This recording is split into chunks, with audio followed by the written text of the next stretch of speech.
Assalamualaikum warahmatullahi wabarakatuh. Bismillahirrahmanirrahim. Kaum muslim muslimah dimanapun anda berada, kita lanjutkan bahasan kita tentang Asmaul Husna, mengulas 99 makna dan terjemah syarah dari Asmaul Husna.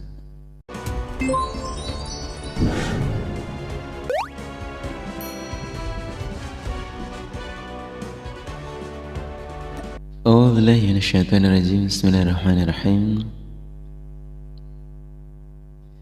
Yang pertama ialah Allahul ladzi la ilaha illahu, memiliki pengertian al-ma'budu bihaqqin. Artinya Allah zat yang disembah dengan haknya, karena ada yang disembah namun bukan haknya atau tidak berhak untuk disembah. Disebutkan dalam surah Al-Hajj ayat 62, A'udzubillahi minasyaitonir rajim. Bismillahirrahmanirrahim. Dzalika bi anna Allaha huwal haqq wa anna ma yad'una min dunihi huwal batil. Artinya bahwa demikian itulah sebab sesungguhnya Allah adalah zat yang berhak untuk disembah, dan apa-apa yang disembah selain Allah itu menjadi batal. Kemudian kita terjemahkan pengertian bihaqqin. Dalam hal ini ada dua. Yang pertama adalah an-nafyu, dan yang kedua adalah al-itsbat. Bihaqqin dengan pengertian an-nafyu ialah menafikan atau meniadakan semua sesembahan, atau kita kenal dengan la ilaha illallah, dan harus mengkufuri terhadap sesembahan kepada selain Allah. Jadi kalau meniadakan sesembahan selain kepada Allah, ya hanya Allah saja yang harus diibadahi.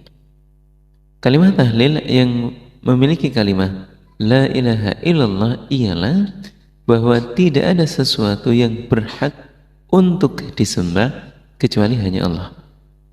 Kemudian yang kedua adalah al-itsbat, ialah menetapkan hanya Allah yang berhak untuk disembah. Illallah. Jadi tidak boleh ada yang lain kecuali hanya Allah saja. Di dalam surah Al-Baqarah ayat 296 menyebutkan bahwa Bismillahirrahmanirrahim. Faman yakfur bit-taghut wa yu'min billahi faqad istamsaka bil urwatil wuthqa la infisama laha. Al-ayah memiliki pengertian bahwa diterjemahkan sebagai sebuah keimanan yang hakiki. Dikatakan sebagai iman yang hakiki itu ialah mengkufuri taghut, sesembahan selain Allah, dan mengimani hanya kepada Allah. Karena ada iman pada Allah tapi tidak mengkufuri terhadap taghut. Ada orang-orang ya sholat, ya puasa, ya haji dan lain-lain, namun kalau kemudian dia meminta tolong kepada selain Allah, ini belum dikatakan iman yang hakiki. Kalau kemudian dia memiliki iman yang hakiki, maka dia harus mengkufuri terhadap taghut, dan hanya Allah lah yang dia percayai. Apa terjemah dari taghut?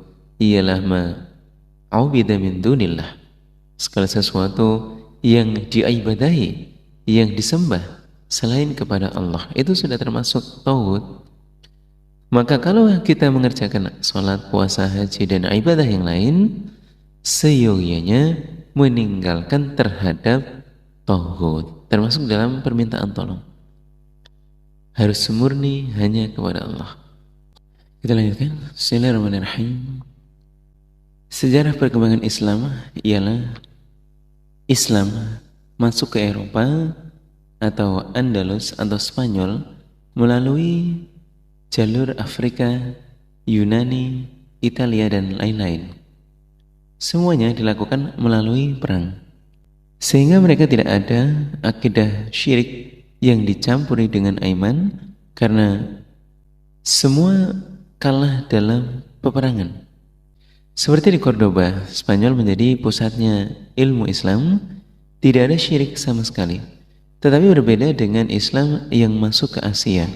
Islam masuk ke Asia melalui lewat taqarib al-maqalid, di mana hal ini memiliki cara atau anis di mana ia menggunakan pendekatan budaya yang dibawa oleh pedagang dari Yaman, yaitu agar bisa menerima Islam dimasukkan ke dalam budaya Hindu, dimasukkan ke dalam budaya kejawen, dan lain-lain. Sehingga ada percampuran antara syirik dan tauhid atau keimanan, atau dikenal dengan sinkretisme, sehingga orang tidak sadar dia mengerjakan sholat, puasa, dan lain-lain, namun dia juga syirik karena juga meminta tolong kepada selain Allah dengan mempersembahkan sesuatu persembahan di kuburan, pohon, dan lain-lain dengan rasa khosyah. Seperti tadi ketika lewat suatu jalan dengan rasa takut dan takzim dengan mengucapkan nun sewu mbah. Meskipun diucapkan dengan guyon, tetap mengandung syirik. Masuknya adalah syirkul asghar, syirik yang kecil. Na'udzubillahi min syarri dzalik. Bismillahirrahmanirrahim. Kita lanjutkan. Ibadah yang benar harus memiliki 6 pilar atau 6 sifat. Mari kita jabarkan. Yang pertama adalah hubban. Artinya dalam ibadah harus bisa menghadirkan tuma'ninah, atau menghadirkan rasa terhibur atau merasa senang. Kemudian dalam suatu petikan riwayat, mencarilah manisnya hidup di dalam 3 hal. Sebuah ungkapan dari Hasan al-Basri rahimahullah mengatakan tafaqqadul al-halawa fi tsalas. Yang pertama adalah fi shalah, kemudian wafal Quran, kemudian wafal dzikr. Fa in wajadtumuha famdu wa abshiru, fa in lam tajiduha fa'lam anna babaka mughlaqun. Artinya mencarilah manisnya hidup di dalam 3 hal. Ialah yang pertama fi shalah, di dalam kita mengerjakan ibadah salat. Kemudian wafal Quran, di dalam kita membaca Al-Quran. Kemudian wafal dzikr, di dalam kita berzikir kepada Allah. Fa in wajadtumuha famdu wa abshiru. Jika seseorang bisa menjumpainya di dalam 3 hal ini, maka teruskan dan bergembiralah. Namun fa in lam tajiduha fa'lam anna babaka mughlaqun. Jika hal ini tidak dia jumpai di dalam mengerjakan ibadahnya, tidak dia jumpai di dalam membaca Qur'annya, dan tidak dia jumpai di dalam dia zikir kepada Allah, di mana manisnya hidup, manisnya kehidupan, menjalani amal ibadah, menjalani keimanan, tidak dia dapati, maka ketahuilah bisa saja bahwa hatinya itu terkunci, pintunya itu terkunci, kenikmatan di dalam hatinya belum terbuka, sehingga di dalam sholatnya dan juga di dalam baca Al-Qurannya dan di dalam berzikirnya belum bisa membuat hatinya menjadi nyaman, tenang, tentram, dan merasakan keindahan, manisnya hidup, manisnya iman. Maka contoh dari Rasulullah SAW sendiri, beliau bersabda bahwa arihna biha. Dalam sabda beliau mengatakan bahwa istirahatkanlah saya dengan sholat. Kalau kita mungkin arihna minha, istirahatkanlah saya jauh dari sholat. Mungkin demikian. Namun Rasulullah arihna biha, istirahatkan saya dengan sholat. Termasuk ada salah satu sahabat ketika sholat, kemudian ada panah musuh yang mengenainya. Punggungnya tertancap sebuah panah. Namun dia tidak merasakan sakit karena dia tidak ingin bacaan surah Al-Kahfi yang sedang dia baca kemudian menjadi terputus. Setelah sholat baru dia minta tolong untuk dicabut. Itu pun minta dicabut kalau dia dalam keadaan sholat lagi. Hal ini menunjukkan bahwa seseorang di dalam memahami bahwa pilar-pilar ibadah yang menjadi sifat yang harus dimiliki, salah satunya adalah rasa cinta, hubban, cinta kepada Allah. Kemudian yang kedua, dalam ibadah kita harus memiliki sifat udhullan, harus rendah diri. Artinya ibadah itu bukan sesuatu yang bisa dibanggakan, karena ibadah kita kalau dinilai dengan surga, hal itu semua tidak ada apa-apanya. Di zaman Bani Israel ada orang yang ahli ibadah selama 500 tahun tidak pernah maksiat kepada Allah sekalipun. Bahkan oleh Allah ditempatkan pada suatu pulau di tengah laut. Di tengah-tengah pulau itu ada mata air yang segar. Setelah dia wafat, dia berkata kepada Allah, adkhalal jannah bi amali. Ya Allah, masukkan saya ke surga dengan amalanku. Lalu Allah langsung dilempar ke dalam nerakanya. Dia protes, kenapa Allah? Kata Allah, surgaku terlalu mahal kalau hanya dibeli dengan amalan yang engkau kerjakan selama hidup di dunia.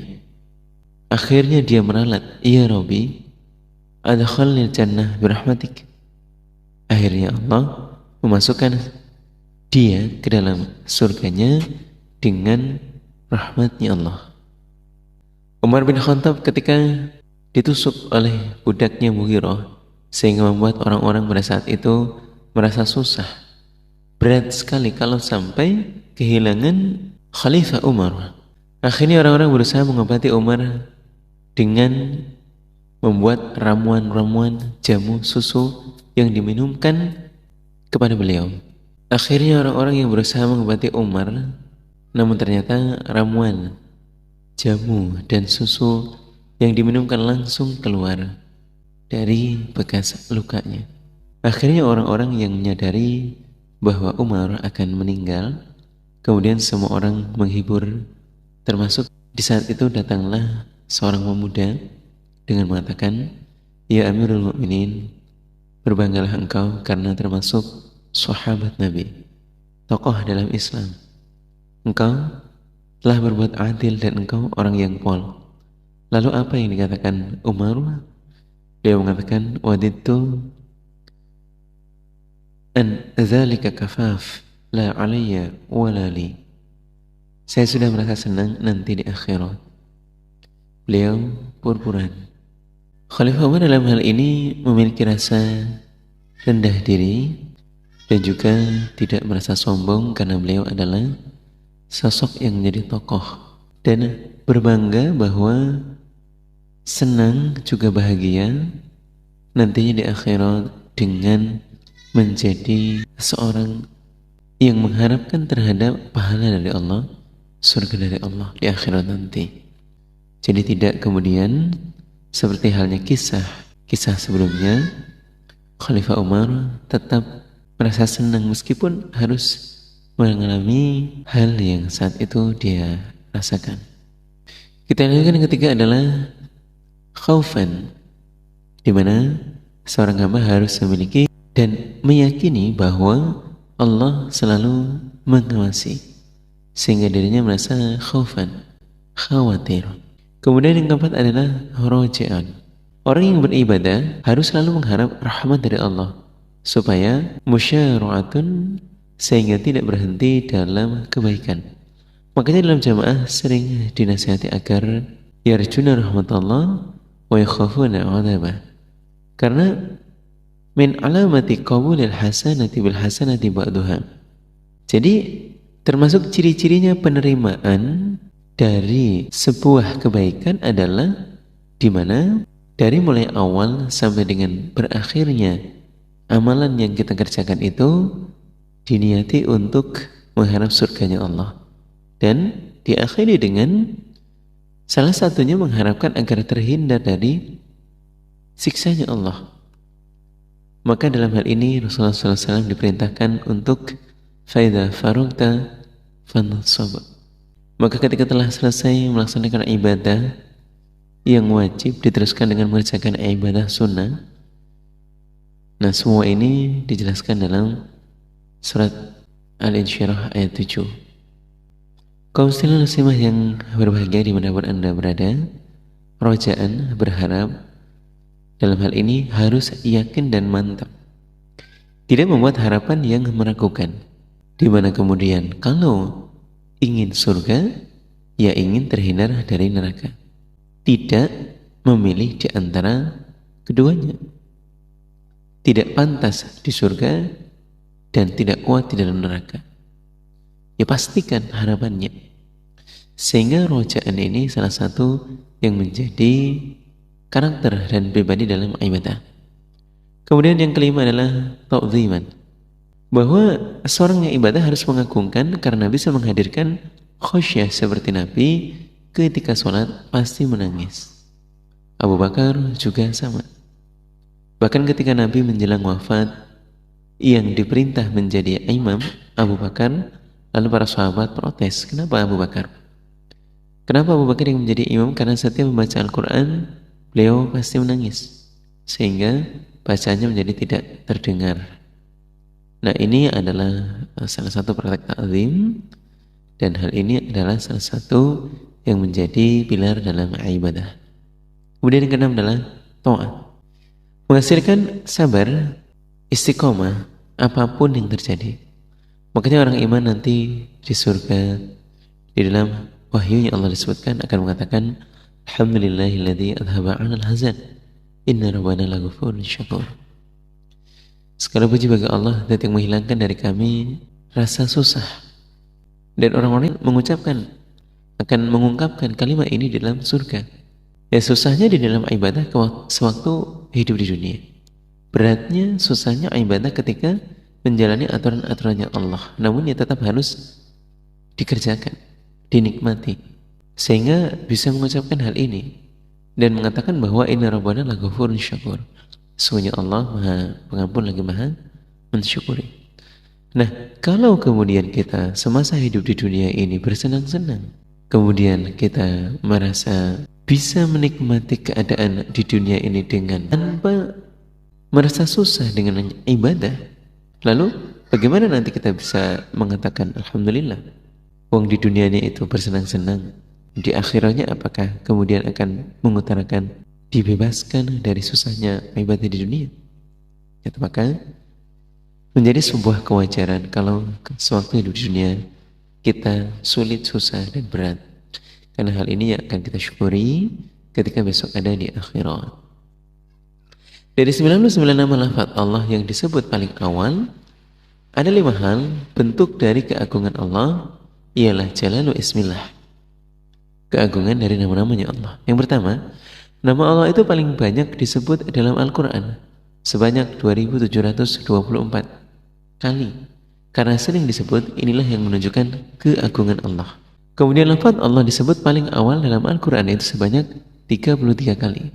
Kemudian yang kedua, bentuk dari keagungan semua nama Allah, bentuk dari keagungan Allah bahwa semua nama itu mengikuti nama-namanya Allah. Contoh, Ar-Rahman, Ar-Rahim, ini mensifati terhadap sifatnya Allah ialah aslul asma, nama asli dari usul asalnya namanya Allah.